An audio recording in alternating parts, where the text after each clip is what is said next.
Evolution's most inspiring achievement, the power of flight. From insects to birds to bats, tens of thousands of species fill our skies. But hundreds of millions of years ago, flight did not exist. This is something that's only occurred 4 times in all of the evolutionary history on the planet. How did these animals come to seemingly defy the laws of gravity? How did they first take flight?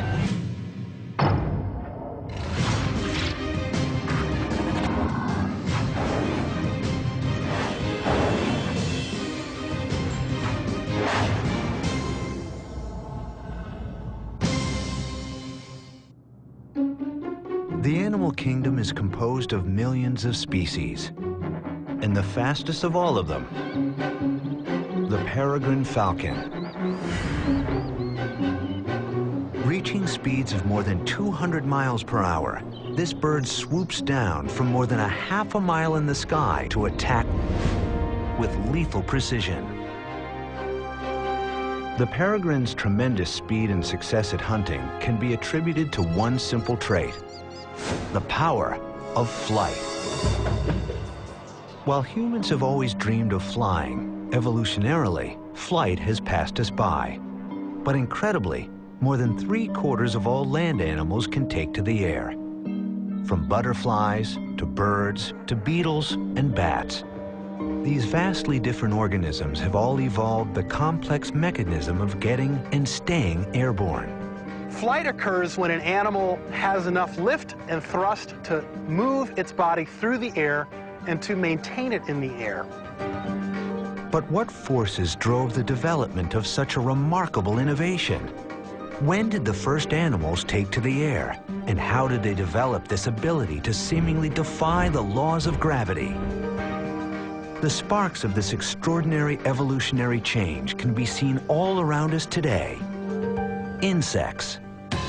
For millions and millions of years, nothing could fly.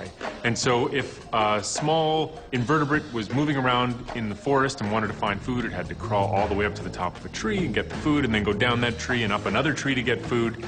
But then suddenly something happens. The first flying organisms appear, and once flight becomes part of the game, it changes everything. The fossil record shows that insect flight evolved suddenly, around 350 million years ago. Mutations and natural selection produced the first species with wings capable of lifting them into the air. This random evolutionary accident can now be seen in the anatomy of more than 1 million insects. Their wings have evolved to be like curved, long helicopter blades, and the wing surfaces are not flat, which make them highly maneuverable in tight spaces, so that they can easily find food and escape predators. Insects are very good at flying. They can hover, they can fly quickly, they can fly backwards, they can turn very tight turns, they can go very, very high, and they've taken advantage of this to fill all the different niches in the world. Although insects would be the first animals to fly, they would not be the last.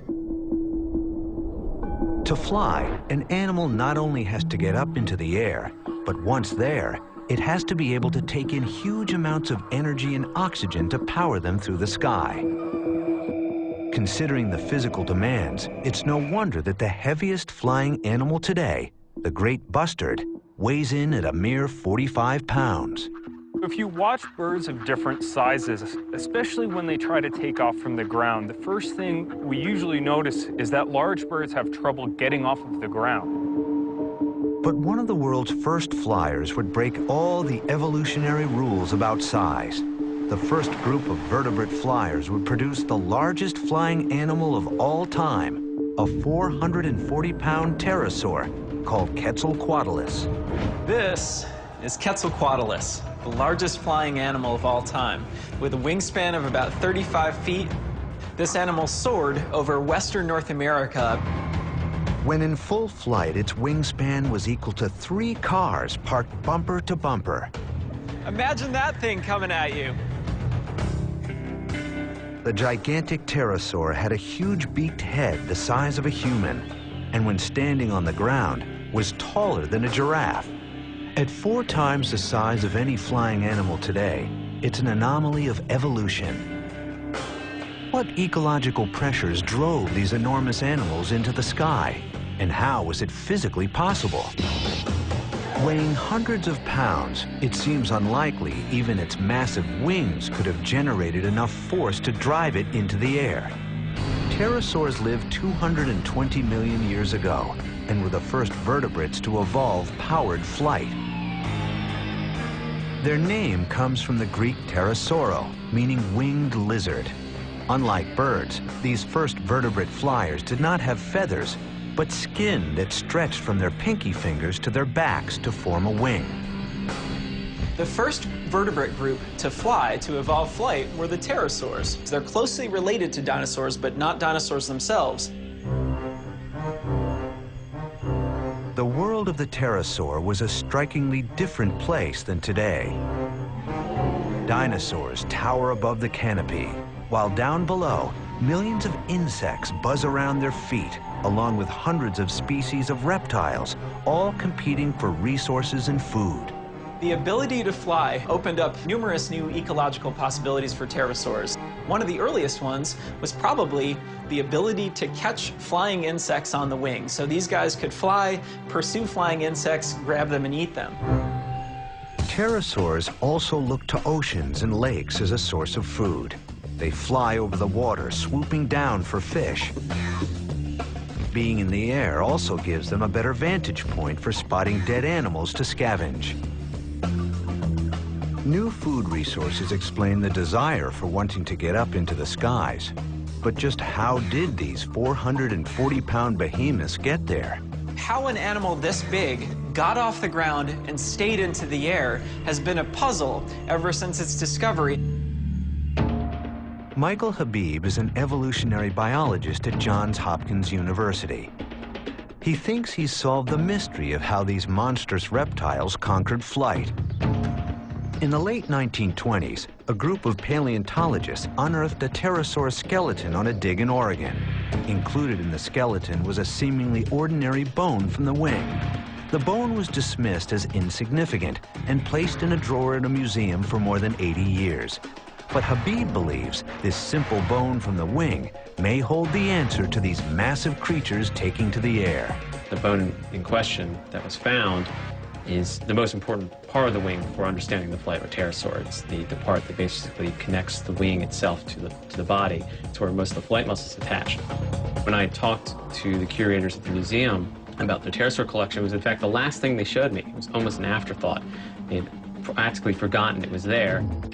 The bone was incredibly well preserved, and Habib sensed he may be onto something. Here, in front of him, could be the part of the anatomy that might just explain how an animal 4 times larger than anything else flying on Earth could generate enough force to get up into the air and stay there. Habib wanted to capture high-tech X-ray images of the interior of the fossil at the Johns Hopkins University School of Medicine. The first thing Habib noted was something paleontologists have long known about the pterosaur's bones. They were hollow. Its hollowness allows the bones to be very, very large. That is, the diameters can be very wide. It makes them very strong. It means they can put a lot of muscle power on them, and the bone will hold up. This bone, however, was not completely hollow. Habib noticed some strange growths inside the bone that looked like support beams, similar to flying buttresses on a cathedral that keep the walls from buckling inwards. They're arranged in particular directions, and the direction shows you where the bone needed the most reinforcement, where it needed the biggest push from the inside to keep it from collapsing. With this discovery, Habib was able to figure out what this bone was used for. It was used to help launch pterosaurs, like the 440-pound Quetzalcoatlus, off the ground, much like a diver pushing off a springboard. Launching is actually very rigorous and very difficult for flying animals in the sense that they have to get a lot of speed built up in a very short period of time. To launch off the ground and into air, an animal has to generate a lot of force, which takes a lot of muscle power. In birds, you see this mostly in the hind legs, because in birds, it's actually not the wings that mostly get the bird off the ground, it's actually the legs. The legs give the initial leap that starts them into the air. The discovery of the internal brace system suggests that these front limbs were strong enough to push the pterosaur up off the ground and propel its huge body into the air. So their wings were more than just agents of flight. They were actually front legs that they used to walk around on and help them push off and into the air. Habib's discovery may go a long way to answering some of the lingering debate about how these large first vertebrate flyers got airborne. But the question remains, why is there nothing this big flying today? The answer may be the size itself of these animals. Large animals need more food to sustain themselves, and in times of environmental distress, catastrophe, animals like this 35-foot wingspan pterosaur would have had a much harder time feeding itself than a bird a fraction of its size. Their size may have eventually led to their extinction, but 150 million years ago, another group of animals was independently evolving the ability to fly alongside the pterosaurs, with different flight strategies naturally selected for their size and anatomy. Interestingly, small birds make up more than half the species of birds in the world. So in the evolution of birds, small birds have arguably been much more successful than their larger counterparts. The bird's inspiration? Not the flying pterosaurs, but flightless killers on the ground. 150 million years ago, during the mid-Jurassic period, life is teeming with new species, not only on the ground, but also far above in the skies. Two separate evolutions of powered flight has given rise to millions of species.